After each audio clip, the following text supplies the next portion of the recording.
Rice இப்போ பார்த்தீங்களா இயற்கை முறையில் எப்படி களைக்கொல்லி தயாரிக்கிறதுன்னு பார்க்கலாம். அதுக்கு தேவையானது பார்த்தீங்களா ஒரு 10 ரூபாய்க்கு ஒரு கல் உப்பு பாக்கிட்டு. இது வந்து நம்ம கொழிஞ்சி மரத்துலேயே காய்ச்ச கொழிஞ்சி காய்.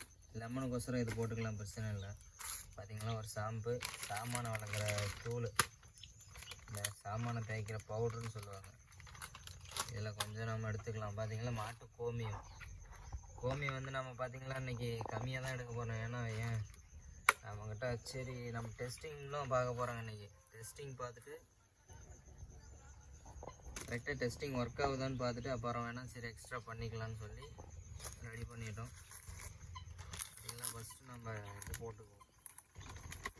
இதில் ஆல்ரெடி கொஞ்சம் எடுத்து வச்சிட்டேன். பார்த்தீங்களா பாட்டிலில் தான் நம்ம இது பண்ணி ஆகணும். இன்றைக்கி பாட்டிலில் தான் ஸ்ப்ரே பண்ண போகிறேன். இந்த மாதிரி மூடியில் ஓட்டையை போட்டுக்கிட்டு தண்ணியை